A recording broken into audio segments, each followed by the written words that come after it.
During dinner, Zhang Qing snapped.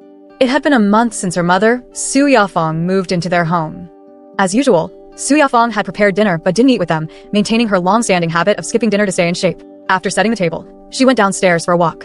Around 8 p.m., Zhang Qing's husband, Luo Hai, came home, and they sat down to eat together. Looking around the table, Luo Hai asked, "Where's Mom?" Zhang Qing shot him a look. "You already know. She doesn't eat dinner." Luo Hai chuckled. "Then the person I just saw downstairs must be my esteemed mother-in-law." He seemed to have more to say, but stopped himself, as if holding back a secret. Throughout her pregnancy, Zhang Qing had struggled with severe morning sickness and mood swings. Her patience was worn thin, and her husband's cryptic tone and hesitation annoyed her further. "If you have something to say, just say it," she snapped. Feigning seriousness, Luo Hai cleared his throat and said, "I came through the north gate of the community and saw 3 people by the poolside in the leisure area. They were in some kind of tussle, and one of them looked like your mom." Zhang Qing felt a jolt, like a needle pricking her ear. She slammed her bowl onto the table and stared at Luo Hai. "What do you mean by tussle?" Seeing her reaction, Luo Hai quickly backpedaled. "I didn't mean anything bad. It just looked like they were arguing about something, getting a bit worked up." "Then why didn't you go check? What if my mom needed help?" Zhang Qing's voice rose. Luo Hai grimaced. "I thought about it, but the 2 men with her were neighbors from our community, Uncle's son and Uncle Li. You've seen them before. As a junior, it didn't feel appropriate to step in." He spoke hesitantly, stealing glances at Zhang Qing, clearly nervous. Unable to sit still, Zhang Qing grabbed her charging phone from the living room and called her mother. Su Yafang's cheerful, lilting voice came through. "Qing Qing, it's you. I'm at the park dancing. Have you finished dinner? Just leave the dishes there. I'll take care of them when I get back." "Did you get into an argument with someone?" Zhang Qing asked flatly. No. "We're all friends. What's there to argue about?" "All right, come back early." Back at the dining table, Luo Hai served her some soup and asked tentatively, "Mom's okay?" Zhang Qing glared at him. "Were you hoping she wasn't?" Luo Hai's smile vanished, replaced by a look of grievance and irritation. He muttered, "Zhang Qing, do you really have to harp on every little thing I say? I know you're uncomfortable being pregnant, but I'm dead tired after work too, you know? And all I did was make an offhand comment, and you're ready to flip the table. If you're upset with your mom, take it up with her. Why take it out on me?" Zhang Qing felt a pang of guilt. He had hit a nerve, but she held her ground. "What makes you think I'm upset with my mom?" Right. You two are the closest of kin. What do I know?" Luo Hai scoffed, storming off to the balcony to smoke. At 10 p.m., Su Yafang returned, an hour later than usual. Through the bedroom door, Zhang Qing heard her humming cheerfully in the living room. She seemed to be in high spirits. 20 minutes later, Luo Hai came into the bedroom, their earlier spat apparently forgotten. He leaned in and whispered to Zhang Qing, "Guess what? Mom had some wine tonight." Zhang Qing rolled her eyes. "How do you know?" "She told me herself. Said someone in the dance group was celebrating a birthday, and they went for late-night snacks after dancing." Zhang Qing didn't think much of it, but Luo Hai's gossipy expression irked her. She shut her parenting book and asked lazily, "So what? You drink at your work dinners too?" "That's different." "Oh really? How so? Men can drink, but women can't? Or is it that young people can drink, but old folk shouldn't?" Sensing she was about to start another argument, Luo Hai lost interest. He yawned and went to bed. The night grew quieter as everyone in the house drifted off to sleep. In just a month, Su Yafang had become the star of the local senior dance group and made numerous friends in the community. She was greeted by acquaintances wherever she went, and Uncle's son and Uncle Li had become her devoted admirers, trailing after her daily with compliments. This surprised Zhang Qing. She had lived in the same community for years without exchanging more than a few words with her neighbors. When Zhang Qing was in her first year of middle school, her parents divorced. She went on to live with her mother, Su Yafang. Her father, Lao Zhang, had been physically abusive for several years by then. The cause of his violence? Suspicion. Lao Zhang believed Su Yafang was involved with someone else. In contrast, Zhang Qing's father, a taxi driver, was plain-looking. Short and stocky, his stout figure barely reached Su Yafang's ear. Taciturn and socially awkward, he perpetually wore an expression of foolish innocence. Su Yafang used to tease that he couldn't string together 3 words even under pressure. When Zhang Qing once asked her mother how they ended up together, Su Yafang sighed and said that her impoverished family back then had been impressed by Lao Zhang owning a car. Zhang Qing remembered that her father had doted on her mother in her childhood, treating her like a princess. But by the time Zhang Qing was 8 or 9, the rising tide of ride-hailing services had eaten into Lao Zhang's income. His temperament darkened with his dwindling earnings. Su Yafang, however, remained a bright presence. She dressed impeccably, ran her shop as usual, and enjoyed dinner outings with friends. Lao Zhang, feeling humiliated and insecure, accused her of infidelity. His drunken paranoia escalated to violent outbursts, pushing their arguments into physical fights. Despite the chaos, Su Yafang held her ground. She defied Lao Zhang's demands to stay home, stop dressing up, and even close her shop. She continued her routine, determined not to let his fists dictate her life. But the toxic cycle repeated, with Zhang Qing caught in its whirlwind. Living in such an environment, Zhang Qing naturally gravitated toward her mother, partly because of her father's volatility. But more than that, she deeply admired Su Yafang. Her mother's beauty, confidence, and grace were everything Zhang Qing aspired to emulate. Yet admiration was tinged with bitterness every time her father raised his hand to her mother. One fateful summer day after finishing her first year of middle school, Zhang Qing's father attacked Su Yafang once more, slamming her head into the wall. The sight of her mother crumpled on the floor, lifeless like a deflated balloon, ignited a fiery resolve in Zhang Qing. She climbed onto their fifth-floor balcony and threatened to jump unless her parents divorced. "If you don't sign the papers," she said, her voice clear and steady, "I'll end it right here." Lao Zhang, enraged and incredulous, barked back, "You ungrateful brat. Did you forget who's been feeding and clothing you?" Without flinching, Zhang Qing stared him down. "If you keep this up, you'll beat my mother to death. I hate you." The words, "I hate you," seemed to pierce something deep within Lao Zhang. Days later, he signed the divorce papers. The next 2 or 3 years became a honeymoon phase for Zhang Qing and her mother. Free from the shadow of Lao Zhang, their lives grew lighter and more joyful. Su Yafang continued to shine in every parent-teacher meeting, her fashionable outfits, poise, and radiant beauty making her the star of the classroom. Zhang Qing's classmates gushed over her, their envy evident. "Wow, she's your mom? She looks like a celebrity," girls would whisper in awe. Even female teachers sought to curry favor with Zhang Qing, hoping to snag discounts on Su Yafang's trendy clothing. Back then, Zhang Qing basked in her mother's aura. Su Yafang didn't just keep herself well-dressed. She delighted in styling her daughter. Zhang Qing often sported exclusive outfits from her mother's shop, turning heads at school. But everything began to change. Look at Zhang Qing's new dress. So pretty. What's the point of a pretty dress if the person wearing it isn't? What do you mean? A dwarf wearing a ball gown doesn't turn into a princess. It's just a joke.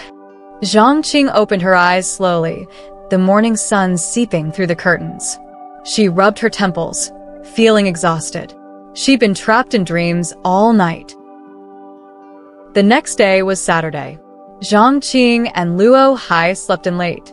As the couple sat at the table having breakfast, Su Yafang was already dressed up and ready to head out for a walk and to buy groceries.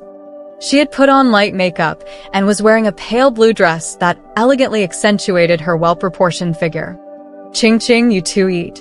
I'm heading out," Su Yafang said brightly, her voice cheerful and full of energy. Her gaze, posture, and demeanor all exuded anticipation for the outdoors. This was a signature Su Yafang trait. She was always brimming with energy, loved going out, and enjoyed flitting through crowds like a butterfly. She simply couldn't stand staying home. But her seemingly inexplicable joy irritated Zhang Qing, who had suffered a sleepless night.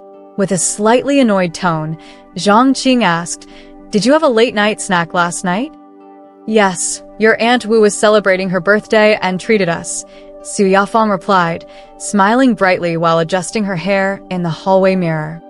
Zhang Qing's tone turned a little sarcastic. "Were you afraid of gaining weight and skipping dinner?" Su Yafang, completely unaware of her daughter's mood, turned sideways to examine herself more carefully in the mirror and said joyfully, "Now that you mention it, I do think my face looks a bit rounder. I can't have that. I'll have to dance extra tonight to burn off last night's calories." Her phone rang, cutting her off. After a quick glance, she hastily said, "I need to go," and within moments, the sound of her footsteps and jingling accessories disappeared out the door. Feeling like her punch had landed on air, Zhang Qing turned to see Luo Hai chuckling to himself. "What are you laughing at?" she asked, her face dark. Luo Hai teased, "Your mom just now, checking her phone and rushing out like that. She's just like a teenager rushing to a date. Could this be what they call a second spring?" Zhang Qing didn't respond. Instead, she grabbed a steamed bun and took a big, irritated bite. "What perfume is Mom wearing these days?" Luo Hai craned his neck, sniffing at the air. Zhang Qing paused mid-chew, cheeks puffed out in surprise as she stared at her husband. "What did you just say?" "The scent of perfume. Can't you smell it?" Luo Hai glanced at Zhang Qing in her pajamas, his tone laced with disdain. "I just realized my mother-in-law is a truly classy woman. She even spruces herself up and smells nice just to go out and buy groceries. Way better than you." Zhang Qing sniffed carefully, and sure enough, a faint perfume lingered in the room. A peculiar feeling rose within her as she glared at her husband. Half smiling, she said, "What? Are you falling for my mom?" Luo Hai reacted as if stung by a bee, nearly jumping out of his chair. He snapped, "Zhang Qing, are you crazy? What nonsense are you spouting?" Zhang Qing countered sharply, "You're the one going on about it. One moment you're talking about her second spring, the next it's her perfume. Yes, I'm not as good-looking as she is, and now I'm just a big, bloated tank. If you regret marrying me, just say so." Luo Hai stared at Zhang Qing as if she'd lost her mind. But as his gaze landed on her swollen chest and round belly, he sighed, deflating. He picked up his bag and said gently, "I'm heading out. My friends will be waiting for me." Every Saturday, he had a regular schedule of playing ball and meeting friends. Zhang Qing had expected a showdown, bracing for a fight, and was caught off guard by his sudden retreat and tenderness. It only made her chest ache with a flood of grievances. She lowered her head, took a big bite of her bun, and her eyes turned red. Luo Hai pulled her into a side hug, patting her back as he teased, "Come on, I know you've been tired lately. Hang in there. A few more weeks and the baby will be here. Then you'll feel better." Zhang Qing half laughed, half cried, shoving him away. "Get lost." Luo Hai chuckled. "All right, I'm leaving. Let me know if you need me to pick anything up." Zhang Qing lost her appetite and shuffled over to the mirror, examining herself. Before puberty, she had grown taller than her peers, slim and delicate like a willow in spring. Her features were fine and elegant, much like her mother's. Back then, walking alongside Su Yafang meant turning heads wherever they went, a stunning mother-daughter pair. But after she got her first period, her growth spurt came to a halt. The height-enhancing supplements Su Yafang bought for her only seemed to turn into fat. Zhang Qing's height ultimately settled at 1.58 meters. She cut out many high-calorie foods to avoid becoming as short and stocky as her father. Her height was already a regret, dooming her to lack the statuesque grace of her mother. But as if to hammer in the dominance of her father's genes, her facial features increasingly mirrored his as she matured, flat, plain, and utterly forgettable. Whenever family friends greeted them, the first comment was always, "Wow, she looks just like her dad." The memory of her father's harsh words, "Don't forget whose blood runs in your veins," would surface, sinking her mood further. Zhang Qing still vividly remembered introducing Luo Hai to Su Yafang for the first time. Caught off guard, Luo Hai had blurted out, "You don't look anything like your mom." She'd heard variations of this her whole life. To her, it was just another way of saying, "You're nowhere near as good-looking as your mom." That single comment soured her mood for weeks, leaving Luo Hai bewildered. After entering the workforce and marrying, Zhang Qing only visited her hometown for 3 days each Chinese New Year. The rest of the year, she limited communication with her mother to perfunctory weekly calls. In truth, the distance had started in high school. That was when Zhang Qing realized the psychological burden of having a beautiful mother. She stopped wearing the clothes Su Yafang bought for her and gave up her mother's doll-like fashion sense altogether. Even now, she preferred loose, casual outfits. To outsiders, Zhang Qing seemed like a simple girl who didn't care about fashion. But only she knew that her deliberate divergence from her mother's style was an attempt to avoid comparisons. There was another, more secretive reason. Her intellectual achievements gave her a sense of superiority over her mother, who flitted through crowds like a flamboyant butterfly. Whether Su Yafang ever sensed this, Zhang Qing didn't know, but it brought her a fragile sense of balance. Recently, however, that balance had been disturbed. Pregnancy had heightened Zhang Qing's awareness of her body, every ache, every craving. Meanwhile, the intellectual and cultural aspects she had prided herself on seemed to fade into the background. Sharing a small space with Su Yafang again, Zhang Qing felt like a teenager staring into a mirror beside her mother. Her mother's face, always smooth and radiant, contrasted sharply with her own, pockmarked by faint acne scars. Frustration built up, and Zhang Qing regretted inviting her mother over. She began considering asking Luo Hai to check on her in-laws' schedule. Her thoughts were interrupted by the churning in her stomach. Rushing to the bathroom, she bent over the toilet, dry heaving. As her guttural retches echoed through the house, Zhang Qing felt stripped of dignity, a primal, animalistic sound that deepened her melancholy. Somewhere in the background, the phone rang repeatedly, but she didn't hear it until much later. When she finally answered, an irate voice barked through the receiver. "Is this Zhang Qing? Get to the property management office now. Your mom's been in a fight." Zhang Qing stormed into the property management office of her residential complex, her pregnant belly slightly hindering her pace. Outside the office, a cluster of elderly residents leaned against the window, stealing glances inside while murmuring amongst themselves. The moment they noticed Zhang approaching, they all turned toward her, their gazes curious and their smiles tinged with mischief. Zhang had hated being stared at since her teenage years, and pregnancy only made her more self-conscious. Suppressing her discomfort, she steeled herself and entered the office. Behind a desk sat two staff members, a diminutive man in his 50s and a plump woman in her 40s. They both looked her up and down before the woman spoke. "Are you Su Yafang's daughter?" "Yes, I'm Zhang Qing." "Where's my mom?" she asked, her tone impatient. The woman tilted her chin toward the left. Zhang followed her gaze and spotted her mother, Su Yafang, sitting in the corner. Her hair was disheveled, her high-heeled sandals caked with mud, and the left side of her dress was torn, revealing a sliver of skin. Su clutched the ripped fabric awkwardly, avoiding everyone's gaze. When her eyes met Zhang's, Su Yafang offered a sheepish smile, her face quickly flushing. She tried to smooth her hair, but the attempt only made her embarrassment more apparent.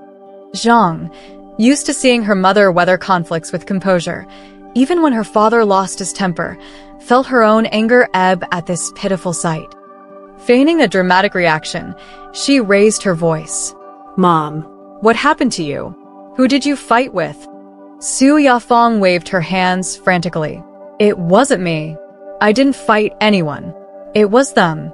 She gestured toward the sofa, mumbling in embarrassment. "I was just trying to break it up." On the sofa sat two elderly men, looking as if they had been dragged through a battlefield. Zhang recognized them as Uncle Sun and Uncle Li. Both had bruised faces.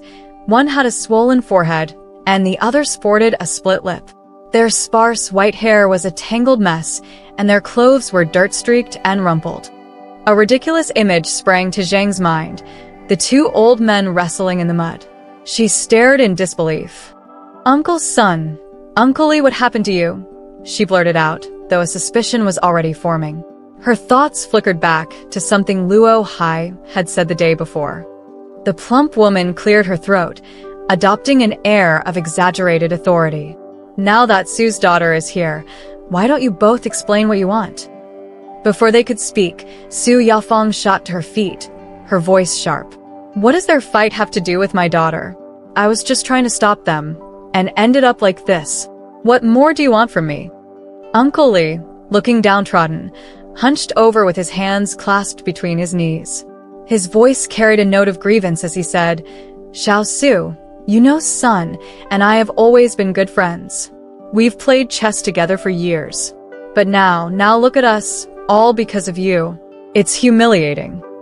"Because of me?" Su Yafang interrupted, her voice rising. "How does this have anything to do with me? Speak with some sense." Uncle Sun, visibly agitated, snapped, "It's because you've been playing both sides. That's why we ended up fighting." The room fell silent for a moment before breaking into stifled laughter. The onlookers at the window chuckled, and even the two staff members ducked their heads to hide their smiles. The indignation that had faded from Zhang Qing's chest came roaring back. She felt as if she couldn't breathe. Su Yafang's face flushed a deep red as she stammered.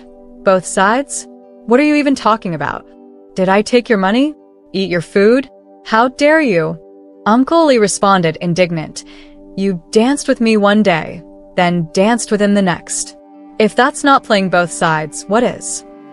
The crowd erupted in murmurs and laughter. Dancing? You fought over that. Su Yafeng's eyes widened in disbelief as she turned to her daughter, seeking support. But Zhang Qing, her face dark with irritation, could only stare at her mother in exasperated silence. So, what exactly do you want? Zhang Qing's tone was icy. Uncle Li, sensing an opportunity, softened his expression. Girl, we don't mean any harm. We just want you to be a witness. Let your mom choose. Does she want to be with me or with Sun? Once she decides, we promise no more fighting. The crowd outside erupted into laughter again. Zhang Qing stared at her mother, her expression a mix of fury and detached amusement. She had passed the point of embarrassment. Su Yafeng's face turned pale, then red again. She jabbed a finger toward the two men, her purple nail polish gleaming wickedly in the sunlight, prompting another ripple of laughter from the crowd. You two are shameless, she spat. I'm disgusted even thinking about being friends with men like you. Zhang Qing, let's go. She stormed out of the office, the rip in her dress splitting wider with every step, exposing more of her legs. Gasps and laughter followed her departure, and Zhang Qing's stomach churned with disgust. Su Yafeng muttered and cursed the entire way home, from the elevator to the front door. She swore she'd never dance again, railed against the wickedness of city folk, mocked the two old men for being delusional, and even cursed them with senility. She ranted so much her throat went dry, but her anger refused to subside. To Zhang Qing, though, her mother's tirade sounded like nothing more than an attempt to shift all the blame onto others. There wasn't a shred of shame or self-reflection in her words. This reminded Zhang of her mother's life after the divorce, the revolving door of men, both young and old, and those colorful, fleeting romances. A pang of complicated guilt hit her as she recalled the times she'd even helped her mother maintain this freedom. Qing Qing, why aren't you saying anything? Su Yafeng finally noticed her daughter's silence. You don't think your mom would stoop to something like two-timing, do you? Zhang Qing snapped back to the present, her tone faintly mocking. Then why would they think that? How should I know? Su Yafeng flailed her hands dramatically, her purple nails flashing in Zhang's face. In our dance group, it's just a few of us. One day you're busy, the next day someone else is. We all just pair up with whoever's available. Sometimes I even partner with women. Why don't they gossip about that? Zhang snorted. So, why are those two making a fuss then? I have no idea. Su Yafeng, flustered, slapped her knee in frustration. The tear in her dress exposed her pale thigh, prompting Zhang to avert her gaze, annoyed by the sight. Finally noticing the rip, Su Yafeng stood abruptly. I'm going to change. Watching her mother stride off with unshaken confidence and no sign of guilt, Zhang Qing felt a suffocating weight in her chest. A perverse satisfaction had washed over her earlier at the sight of her mother's humiliation in the property office. Su Yafeng had lorded her beauty over others for years. It was about time she got a taste of comeuppance. But instead of feeling embarrassed or remorseful, her mother had emerged from the incident bristling with righteous indignation.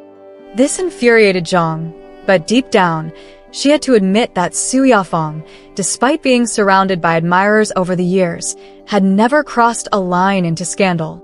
Her mother lived flamboyantly, but she was also scrupulous. That said, Zhang wasn't ready to admit defeat. The fire burning in her chest refused to be quelled, bouncing around her insides, desperate for release. Mom, she called, her voice deceptively casual. Did you ever have an affair? Su Yafeng paused mid-step, turning back with a puzzled expression.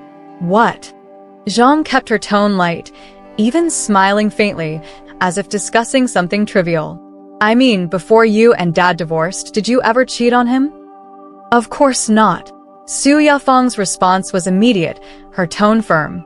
I still have basic moral boundaries, you know. Zhang dragged out an exaggerated, "Oh," her expression deliberately ambiguous. As expected, her mother took the bait. Why are you asking me this, Qingqing? Clicking her tongue, Zhang feigned confusion.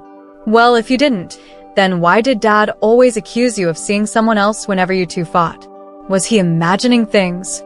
Su Yafeng froze, her face clouding over. After a long pause, she hesitantly asked, Qingqing, do you not believe me? Zhang pursed her lips, adopting a childlike, innocent demeanor. I was just a kid back then. How would I know what you adults were up to?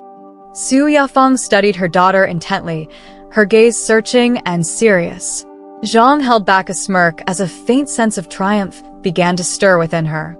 Qingqing, Su Yafeng said quietly, do you hate me? Zhang shrugged, her tone flippant. Why would I? You're my mom. You gave birth to me, raised me. What's there to hate? You hate me. Su Yafeng pressed, her voice growing steadier. You hate me because of your dad's death. Zhang shot up from her seat, flinging the pillow in her lap back onto the sofa with force. Her voice was sharp, threatening. Don't bring that up. Su Yafeng immediately backed down, her tone softening. All right, I won't mention it. Calm down. Zhang stood there, chest heaving, her eyes wide and unblinking. I'll go make dinner, Su Yafeng murmured, retreating to the kitchen. From behind the sounds of pots and pans came, faint and deliberate, as if Su Yafeng were handling them with extra care to avoid further upsetting her daughter. For years, Zhang Qing had been locked in a one-sided battle of wills with her mother. This was the first time Su Yafeng had so openly and directly conceded, the first time Zhang had scored such a clear victory. And yet, there was no satisfaction to be found in her triumph. The abdominal pain had started after lunch, but Zhang Qing didn't say anything. She was still caught up in her competition with Su Yafeng, and at that moment, the pain was only mild and bearable. Zhang Qing thought it would pass if she just endured it. When she woke up from her nap, she felt thirsty. As she swung her feet off the bed and stood up, a sharp, searing pain shot through her abdomen, making her knees buckle. She collapsed onto the floor, and the pain intensified. A sudden warmth surged between her legs, and she looked down to see thick blood running down her thighs. The pain caused an uncontrollable, fiery scream to tear from her throat, turning into a heart-wrenching wail. Mom, it hurts, Mom, help me. The door immediately burst open, and Su Yafeng rushed in, pulling her daughter into a tight embrace. Her voice was calm and resolute. Qingqing, don't be afraid, Mom's here. She called 120, dialed Luo Hai's number, and grabbed everything needed for the hospital. The pain tore at Zhang Qing, and her vision and consciousness blurred. The figures and sounds around her became hazy. But every time her mother was near, Zhang Qing instinctively gripped her hand tightly. No matter how confused her mind became, she could always recognize Su Yafeng's scent. Zhang Qing felt herself being lifted onto a stretcher, carried into the ambulance, and then pulled out of the vehicle. The rescue bed was being pushed quickly forward. Lying on her back, drenched in sweat and fluids, her vision spun as the surroundings rapidly shifted, making her dizzy. Each contraction brought excruciating pain, trapping her in a hellish cycle. Her cries turned into exhausted moans, her energy draining away. She wished only for the torment to end, no matter what the outcome. It felt like an eternity before her hazy consciousness was suddenly jolted awake by the overwhelming scent of disinfectant. She screamed desperately, Mom. Mom's here, Mom's here. Zhang Qing's eyes barely opened, and she saw her mother holding her hand, running alongside the rescue bed, breathless and tear-streaked. Mom, Zhang Qing mustered the last of her strength, struggling to lift her head. Her scattered thoughts quickly began to gather. On the edge of life and death, the most important parts of her life, those she had never taken the time to truly examine, were emerging from within her. Mom, she called again, grabbing the nurse's arm. The nurse, sensing she wanted to speak, stopped the rescue bed at the operating room door. Mom. Zhang Qing looked at her mother, and suddenly tears welled up in her eyes. She shouted, If I die, you have to be all right. Su Yafeng's cries were locked outside the operating room. 2 hours later, Zhang Qing saw her mother again. Her eyes were red and swollen, but her cheeks glowed with the sheen of tears, making her look surprisingly radiant. Zhang Qing silently scolded her in her mind. How strange, even her tears looked more beautiful than others. Su Yafeng held up the fluffy, pink newborn to show her daughter. With tears and a smile, she said, "Look, my granddaughter, so beautiful, just like you." So beautiful. Zhang Qing realized that this was the first time her mother had used that word. For many years in her mind, beautiful had been a gift, something she had longed to possess, wishing she could use it with the same confidence and grace as her mother. Her underlying jealousy toward her mother had grown over the years, pushing her away, making her look down on her and scrutinize her from a distance. But now, as she looked at her daughter wrapped in a swaddle, that long-standing obsession seemed to vanish. She suddenly understood why her mother had never described her as beautiful when she was growing up, not because she wasn't, but because, in a mother's heart and eyes, she loved her child just the same, whether she was beautiful or not. Zhang Qing smiled at her mother, and silent tears fell down her cheeks. 1 week after her confinement, Zhang Qing realized something. Su Yafeng's nail polish was gone, her pretty dresses were no longer around, and she had stopped dressing up. She no longer went out to meet friends, spending every day between the vegetable market, supermarket, and home, a simple 2-point line. There was no trace of perfume on her, but the smell of cooking oil from the kitchen became more prominent.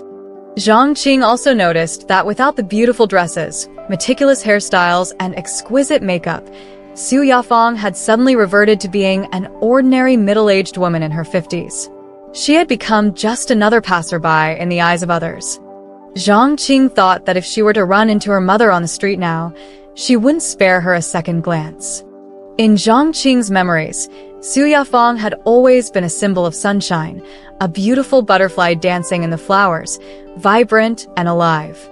But now, the Su Yafeng in front of her fit the conventional image of a mother, and yet she felt strange to Zhang Qing, a mix of emotions stirring inside her. One afternoon, Su Yafeng bent over to change the baby's diaper. Zhang Qing noticed her mother's parting and saw a patch of gray roots under her brown hair. She was taken aback. She hadn't expected her mother's hair to have gone so gray, much more than women of her age. Su Yafeng noticed her daughter's gaze and raised her head slightly, using the motion to conceal the gray hair. She awkwardly said, "I've been busy lately, haven't had time to dye it." "Mom, how did your hair go gray so quickly?" Zhang Qing's voice trembled slightly. Su Yafeng chuckled. "It's been gray for a long time." Zhang Qing's gaze shifted to her mother's face. Without makeup, the fine wrinkles at the corners of her eyes and on her cheeks were more noticeable, and the lines around her mouth were deeply etched. The skin on her neck had also begun to sag. This was actually the normal state for most women in their 50s, but it was the first time Zhang Qing had seen it in her mother. Su Yafeng had always loved going out, relished socializing, and enjoyed being in the crowd. The vibrant social life had nourished her appearance and her temperament. Now, she was trapped in this small space, and instantly, her age had become apparent. "Mom, why don't you go out in the evening? Visit some friends, maybe dance a little." "Luo Hai is at home," Zhang Qing suggested. Su Yafeng didn't even lift her head as she replied, "He's a man, rough and careless. He won't take care of anyone." Zhang Qing teased, "You're not giving up your social life just because of the nonsense from Uncle Sun and Uncle Lee, right? You're not that fragile in my eyes." "Who's letting those two old fools get to me?" Su Yafeng snorted in disdain. "I just can't bear to leave my precious granddaughter." She gently stroked the baby's head, her face soft with maternal tenderness. Her voice faltered slightly as she said, "I still get scared when I think about that day. If I hadn't said the wrong thing and made you angry, you wouldn't have had to go through so much." The image of the operating room door flashed in Zhang Qing's mind, and she remembered clearly her own words. "Mom, if I die, you have to be all right." Even now, recalling those emotionally charged words, Zhang Qing felt chills running down her spine. But although the words had been dramatic, the emotions behind them were real. The bond between mother and daughter was unbreakable, no matter how much they might quarrel. At the most crucial and dangerous moment, it was her mother that Zhang Qing had called for, thought about, and couldn't bear to let go. Qing Qing. Su Yafeng looked at her daughter carefully and chose her words with caution. When things settle down, take the baby back to see your dad. Let him meet his granddaughter. Zhang Qing froze. After a moment's silence, Su Yafeng spoke again. Qing Qing, you asked me why my hair turned gray so quickly. Actually, it was around that time. Not only did it turn gray, but it started falling out, big clumps of it. In just a few days, all my hair fell out. That time referred to when Zhang Qing's father had passed away. After the divorce, without the constraints of family life, Zhang Qing's father had begun drinking more recklessly. One winter night when Zhang Qing was in her first year of high school, he died in a drunk driving accident. Zhang Qing's eyes widened with realization. So those wigs. She stared at her mother, her voice faltering. It was during that time that Zhang Qing had noticed her mother wearing wigs, several different styles, which she thought were just her mother's attempt to follow a new trend. Carrying guilt over her father's death, Zhang Qing had angrily torn apart the wigs in front of her mother. Only now did she understand that those wigs were simply Su Yafeng's way of hiding her baldness. Zhang Qing imagined her beauty-loving mother standing in front of the mirror, looking at the bald woman reflected there, and she was shaken to the core, shivering slightly. Qing Qing, I know you've always felt guilty about your dad's death. You think that if you hadn't pushed him to divorce me, he would still be alive today. That's why you've been distant from me, resentful. I understand all of it. Indeed, the bond between mother and daughter was so close that Su Yafeng could understand every emotion Zhang Qing felt. Jealousy was real, resentment was real, distance was real, and so was the unbreakable bond. But Qing Qing, do you know? I've always been grateful to you. Grateful that you encouraged me to divorce your dad. Without your encouragement, I wouldn't be able to live the way I do now, freely and happily. Enough. What day is it today, and you're talking about all this emotional stuff? Zhang Qing muttered in dissatisfaction, but the tears kept flowing down her face. Zhang Qing asked Luo Hai several times, inquiring if her father-in-law was feeling better and when her mother-in-law would come to help take care of her, as her mother needed to go back to the county town to run her store. Luo Hai was quite puzzled and said, usually, when someone is in confinement, they want their biological mother to take care of them. But you're doing the opposite, sending your own mother away. There's no choice. My mom needs to run her business. If the clothing store is closed for a day, she still has to pay the rent for that day, Zhang Qing explained. Luo Hai replied, if it were me, I'd just ask your mom to close the store and enjoy her retirement. She's at such an age, constantly restocking, sorting, and dealing with customers' moods. Why put herself through that? Zhang Qing rolled her eyes at her husband. You don't understand. Luo Hai, a bit sour, muttered. Yeah, I don't understand. You two are just the closest mother and daughter, aren't you? Zhang Qing truly couldn't wait for Su Yafeng to return to the county town, back to her vibrant life, back to her lively social circle. She didn't want to confine her mother to this cramped space, just as years ago, she didn't want to trap her in a stifling marriage. When they parted, Zhang Qing handed Su Yafeng a makeup bag. She didn't understand much about nail polish, so she bought several different colors. Su Yafeng, you need to stand tall and be a beautiful grandmother, Zhang Qing called out to her mother. Su Yafeng held back her tears. She had just carefully applied her makeup that morning,